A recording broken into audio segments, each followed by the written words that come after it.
de quoi on va parler de ça. C'est quoi ça les gars? C'est marqué là, Hyperion Elite 2. Et ben je l'ai testé là pour la première fois. Alors petit test, hein, test de 10 minutes, test de 10 km. J'ai plusieurs choses à dire. On a, vous avez vu sur le papier là, on a testé l'Hyperion 1. Celle-là c'est donc Hyperion Elite 2. Hyperion Elite 2. Vous avez vu, je vous ai fait un petit éclairage à Hollywood, hein, avec les projecteurs. Bon, donc l'Hyperion Elite 2. Alors, première sensation, j'ai couru 10 km.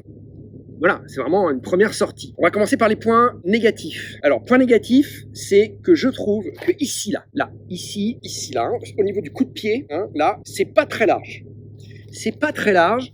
Moi, j'ai les pieds larges. Alors, la tige, elle est souple, hein, c'est pas ça, mais j'aurais aimé, moi, un petit peu plus de largeur et puis aussi un petit peu plus de longueur. Alors, je sais bien que les chaussures, pour aller vite, vaut mieux qu'elles soient un petit peu serrées que trop larges, mais là, j'aurais bien aimé quand même rendre une demi-pointure au-dessus. Je pense que ça aurait été mieux pour moi. Habituellement, je fais un 44 chez Brooks, un 10 US 44. Je peux mettre en général un pouce. Là, eh bien, étant donné la forme un peu serrée, cintrée, là, du chausson, je me suis senti un petit peu à l'étroit. Dans les descentes, mon gros orteil est venu taper sur le devant, ça m'a fait un petit peu mal. Vous voyez d'ailleurs quand je touche là, c'est un petit peu sensible, j'ai le gros orteil qui est sensible. Bon, ça c'est un premier point négatif, c'est bien essayé. Enfin c'est un point négatif, attendez, c'est-à-dire qu'il faut bien essayer en magasin parce que je trouve que le chausson est un petit peu serré. Voilà, j'ai eu un petit point de frottement ici au niveau du talon là, parce que alors c'est assez intéressant, c'est-à-dire que votre talon il est maintenu, il est très bien maintenu, il n'y a pas de coque en fait, c'est très très souple, mais du coup Brooks a remplacé, c'est un principe intéressant, hein, ça a remplacé la coque par une structure qui est un petit peu plus rigide, qui part d'ici, là je le sens sous le pied. Ça part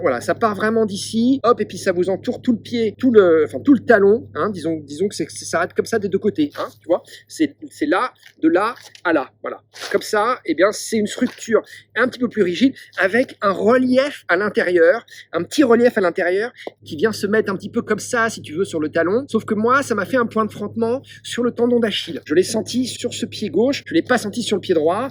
Bon, a priori, ça m'a pas blessé non plus. Ah, quoique si, bah oui, si, j'ai une ampoule. Hein. Ça m'a fait une grosse ampoule, pas belle d'ailleurs, mais je l'ai senti sur toute la course. Alors peut-être qu'il faut mettre des chaussettes un petit peu plus épaisses, mais encore une fois, comme j'ai dit, comme le chausson est un peu serré, bah, j'ai mis des chaussettes Stance un peu fines. Bah voilà, ça m'a fait une ampoule. Bon, alors c'est pas grave, hein, mais donc bien faire attention à ça, bien essayer. Donc ça, c'est le petit point un petit peu négatif, un petit peu décevant. Encore une fois, hein, première sortie 10 km, on va pas en tirer des conclusions tout de suite, mais voilà. En revanche, donc c'est le seul point négatif.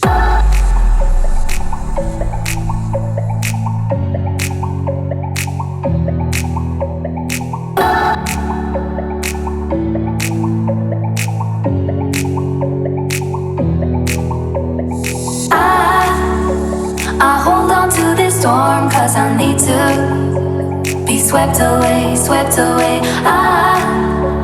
I'm cornered in the cold where you left me, left again, left again.